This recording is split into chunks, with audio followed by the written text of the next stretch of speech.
Hey, hola, ¿cómo estás? Bonjour, ça va? It's me, the Lost Canuck, coming at you live and in person in the barbecue lab here, which is basically Lost Canuck's kitchen, okay? But I like to call it the barbecue lab. Hey, so look, on today's episode, for all you Wellspring Components Big Ben 10 fans, and if you've never heard of that pit before, it's new on the market. I bought one, I'm checking it out, it's a lot of fun. I'll put a little picture of it over here for you guys to see it. It's a rotisserie, a giant sandwich grate rotisserie for the backyard kind of guy like me. And it runs on charcoal, wood, that kind of stuff. Anyways, so, and I'm glad you can hear what I'm saying because see this microphone? If you don't turn it on, you won't hear anything. It'll be silent. It'll be like the old 20s movies. All right, so I'm re-recording this because I forgot to turn my microphone on and the meat's already prepared. So I'm going to just do a high level thing. But first, let's roll that intro.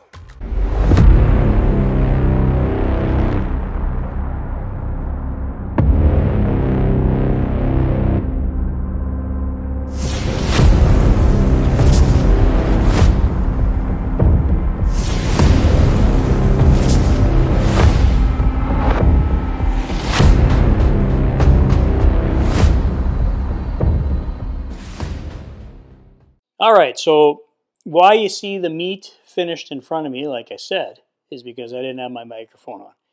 This is picanha. You're probably saying, hey, Lost Canuck, what the heck's a picanha? I never heard of it. Well, if you're Brazilian, you know exactly what I'm talking about. And if you've ever been to a Brazilian steakhouse, you know what I'm talking about. Or if you ever watched Guga on his channel, he loves this stuff. You know what I'm talking about. Basically, picanha is top sirloin cap, sometimes called rump roast cap, or coulette. Okay, I'll put a little picture of it, what it is or where it comes from right over here so you can see it. Anyways, we're going to take this picanha that I've already prepped, so you get to skip that part, right here, and we're going to turn it into super yummy, delicious, delectable, juicy, rotisserie made picanha. And I'm going to do it to medium, okay? So stay tuned. Okay, so like I explained before, it's top sirloin cap. I was over at Hagberg's Market, my local butcher shop, and thank you, Billy, for trimming these up. Now I'll put a little picture of how I prepped them over here in the picture-in-picture. Basically, you don't have to do really anything. It's they leave the fat cap on, which is right here. I score mine, okay, to get the rub and the binder in, and then I just let it dry brine in the fridge. We're going to let it dry brine for about 5 hours. Okay, so again, thank you, Billy, over at Hagberg's. Nice job on the beef picanha. Oh, it's beef, by the way. Okay, so what I did, I used binder. Now, you don't have to use binder. Binder's controversial. Some people say, yeah, you're dumb for using it, or no, you're not dumb for using it. Look, nobody's dumb, okay? Do what you want to do. If you don't use it, don't use it. If you like it, I think it adds a little umami flavor to it. I use it, okay? So what I did for the binder is I used this Bigfoot barbecue sauce, okay? It's a local barbecue sauce company here in Wisconsin, northern Wisconsin. They make this stuff. Now, this is their spicy, but look, if you're in Wisconsin, people normally think ketchup is spicy. This stuff is not spicy, all right? But anyways, this is made here in Hudson, Wisconsin. Now, here's the weird part about it. Even though they make it here at a co-pack location, you can't even buy it here. You got to order this stuff. So I'll leave a link down below where you can buy this stuff. And again, I'm not sponsored by these guys or paid or nothing. I just like supporting a local company. So good on you, Bigfoot. See if you can start selling it around here. And so that's what I used for the binder. Okay. Now the rub. Now this is cool stuff. So if you don't know my friend Walter from Wild West Charcoal, he's quite the character. Okay. This is Wild West Charcoal and Seasoning roasted garlic and pepper, and the smell coming off this stuff and the flavor. I sampled a little bit. It's super amazing. Now he makes his own stuff, so that's. I was up in Winnipeg. He's from Winnipeg, Manitoba. Okay, he's a little mom and pop shop out on the east side of Winnipeg. So if you're ever in Western Canada and you're near Winnipeg or you're in Manitoba or even North Dakota, northern Minnesota, check out his little shop. He's got all kinds of crazy stuff in there. Charcoal grills, sauces, rubs, all that stuff. Anyways, so I like to support the mom and pop businesses, and this is sort of a local. You can order this stuff. Now, I don't know if they ship it over the border, but if you're in Canada, you can order it online too. All right, again, not paid, not sponsored, just Lost Canuck appreciates the small mom and pop style businesses, and I'm here to support them. All right, just like Hagberg's and everybody else. Okay. Anyways, so coat the surface of this liberally on both sides, and I scored the fat cap, and that's it. We're going to leave this in the fridge to dry brine for about 5 hours. All right, so I'll see you down at the pit in a minute. All right, well, we're down at the pit. We're at the Big Ben 10. You'll notice some differences here, okay, which is kind of cool. I put my Chefstemp S1 gauge on there. It's a digital gauge, so now from anywhere I'm at, like because it's Wi-Fi powered, I can check the temperature. So that's kind of cool. So, and it says it's hooked up to the internet. Look, I swap it between my Oklahoma Joe's drum and my Big Ben 10. And I don't know if you can see it in the video from where you are, but I got my fan hooked up over here, my Breezo fan. So I'm going to try and run the pit just like I would my drum. We'll see if it works. I don't think anybody's ever attempted the S1 and the Breezo on a Big Ben. So let's see what happens. So let's get this thing lit. Let me just, I'll come in close so you can see what's going on. So you can see I got my Breezo fan set up, and there's my Big Ben, and there's my Chefstemp S1. It says it's 73, and we're going to run some FOGO black bag lump in there. I'll just show you what's inside quick before I get it lit. So I got a nice little pile of lump in there, and I threw some hickory chunks on the top. So let's grab my grill blazer here and get it lit up. So hang on. I usually like to light it in 3 spots. Sparking a bit, so you got to be careful. Well, now that we got it lit, I'm going to go get the secret ingredient. I love using the crushed pecan shells. I'm going to sprinkle some on top just for a little extra smoky flavor. Hang on. All right, so my friend Dave Kleinman sells these crushed pecan shells in 20-pound bags. Now, I use them on my pellet smoker, but I love just sprinkling them in on top of the coals for a little extra flavor. There, that's all there is to it. Now I'll fire up the S1 and the Breezo. Oh, on the Breezo, I'm going to open the fan up 3 clicks. Let's go 4. It's a pretty big volume in here. It's bigger than my.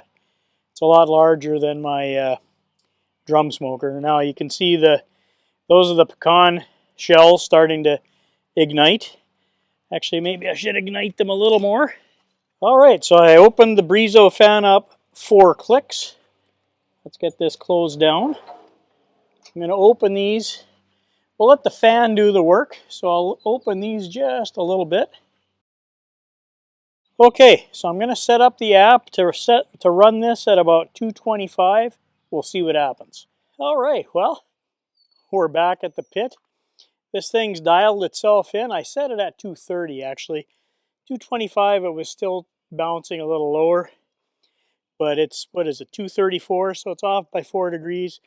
This little fan system, the S1, has really dialed itself in. It's working well, getting some good smoke out of here. So let's get the meat on the grill, get my hot gloves, throw it on. let's do it. I don't know if you can see that, but the rub really stuck in there.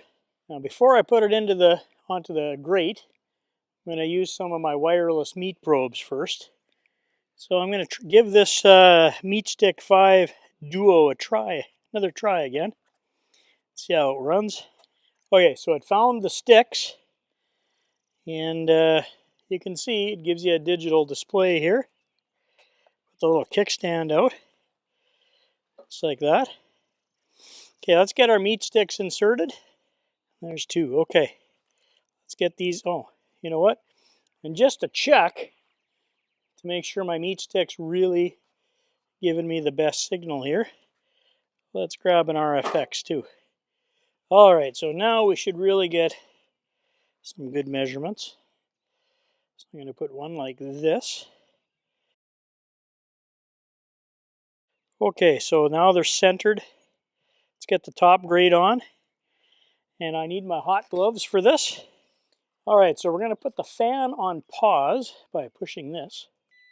Should be paused now. So when we open it up, it won't take off. Well, it's going to take off anyways. And let's get her in line here. Yeah, see, it's upside down. Now these are my MagnaChef gloves, so they should be okay. I won't burn myself. Oh, and don't put it in backwards, like I've been doing. I don't know if there's really a front ways and a back ways, but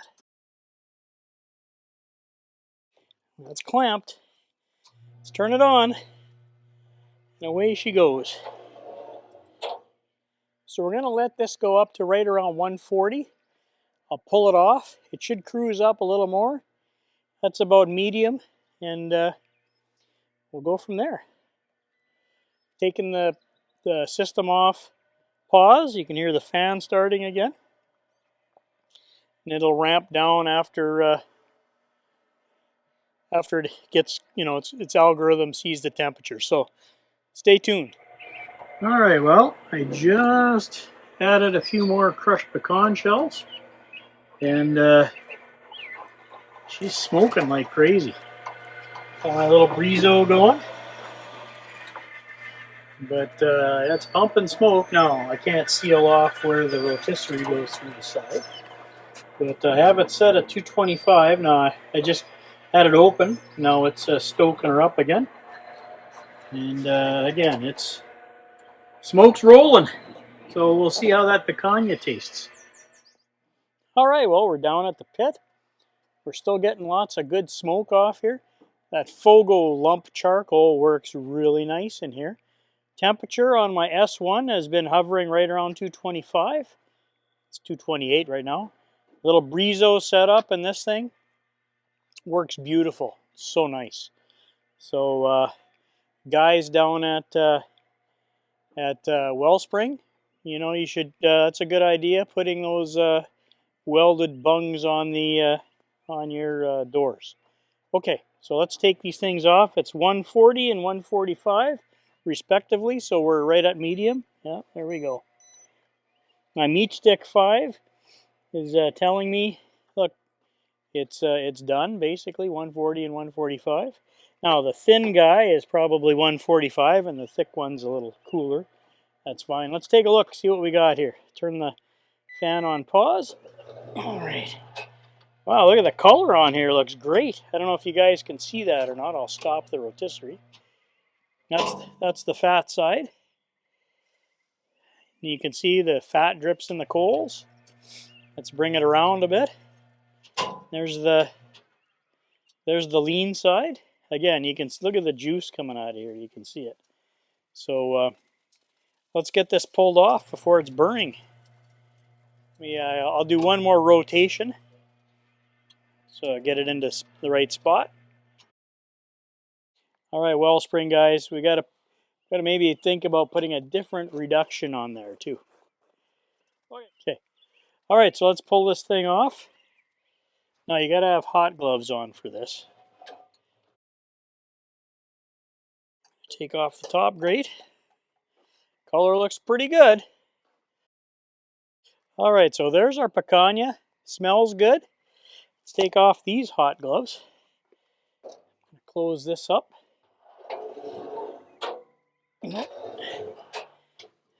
I'll let it burn down for a minute. Let's put this meat in a pan. Let me grab some other gloves. Hang on. All right, so let's get this in the pan. And I'm just going to wipe some of this stuff off the edge. All right, well, and just so you know, this S1 really worked well. That's right here. And I'm just going to close the vents here on my little Breezo. There we go. So that's shut down. So I got everything shut down. So it should snuff out our charcoal. All right, let's go upstairs to the cutting board and see what we got.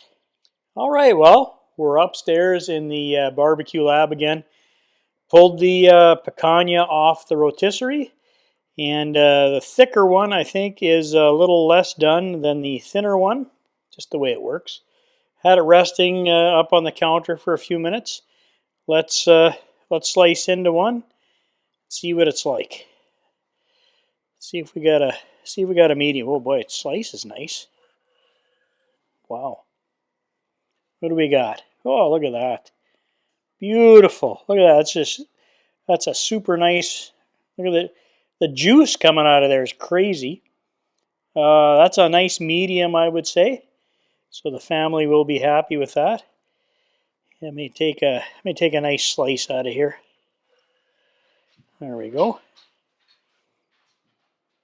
So that looks good. So that's nice. Let me close that back up. Now I'm going to trim some of the fat off. I should have trimmed a little more off when I was trimming it. Oops. So it's tender. Let's take some pieces out. We'll try it. So I'll give one to the videographer, and I'll take one. Cheers. Very tender, flavorful. That rub I used is really good. Wow. Okay. So there's one. I'll just get rid of it. Well, I'll give this to the dogs. There you go, buddies. Okay. Let's slice it into this one. See what we got. This one slices very nice too. Now that one's a little more, well, look at the juice coming out of here. Like, I'm not even squeezing it. It's just juicy, yummy goodness. So let's take a slice out of it. Now, if you've never had picanha, you got to try it. Like, it's so yummy, so delicious. So let's close that back up. Take a couple slices out of here. And give one to the videographer. One to me. Cheers. This one had a little more rub on it when I cut it. Very tender, very juicy, very nice. All right, so you saw me take a slice out. Beautiful, beautifully cooked. Both are mediums. Pulled it off nice. The taste of the charcoal on that grill is amazing. So, final thoughts and conclusions. My little MeatStick 5 Duo works well. Happy with that. My Chefstemp S1 worked perfectly with the little Breezo. Happy with that. I'll try that out on longer cooks. I just wanted to see if it was going to work. Then I can swap back and forth between my Oklahoma Joe's Bronco and that cooker. Picanha turned out beautiful. Billy does a great job over there. You saw the slices being cut out. It's a medium. And then finally, that Wellspring Components, that Big Ben 10, the rotisserie, perfect job all the time. Now, a couple of things I might do some mods with here in the future. The charcoal basket, I'm probably going to get my friend Mike Huber to help me redesign it a bit, make me a stainless one with a slightly raised grate on it so some more air can get underneath it. Just my opinion as an engineer, it would work a little better. So there's a couple other things, and then the front shelf, I've already mentioned that. I'm still noodling on that. But so those are some of my final thoughts and conclusions. The Wellspring, beautiful job. My little meat stick worked well, and the S1 worked well too. All right, so I don't want this to get any more cold or any colder, so I'm going to slice this up. Hey, don't forget, if you liked anything that I used in the video, knives, cutting boards, any of the equipment, whatever, shameless plug here because it does help the channel. Check out the Lost Canuck affiliate store link down below. Father's Day is coming up. A lot of good gift ideas. All right. And if you're new to the channel, and this is the first time you've tuned in, thanks for watching. First of all, thanks for checking me out. Do appreciate that. And more content coming on the Wellspring Components unit, and other content coming too. Now, if you're a returning subscriber, hey guys, thank you very much for returning, watching. You're the core team. Appreciate it. Thanks a lot.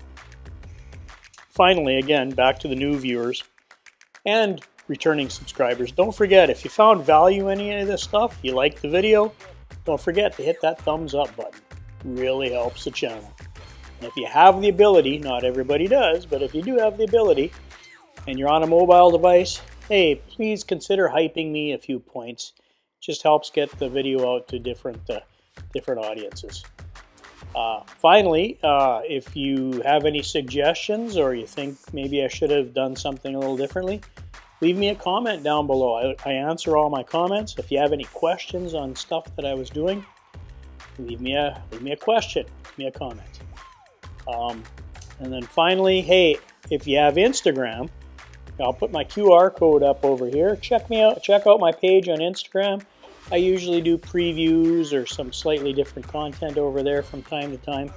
So I've got a little over 1,100 followers. Thank you very much. So check that out as well. All right. We're at the end of the video. I did get a free bowl of soup with this hat. This is the worst looking hat I ever saw. Well, you buy a hat like this, I'll bet you get a free bowl of soup, huh? Oh, it looks good on you, though.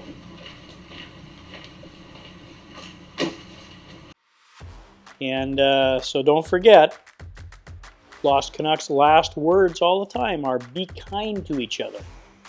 It really matters. It's really important nowadays. Look, things are a little wild out there right now.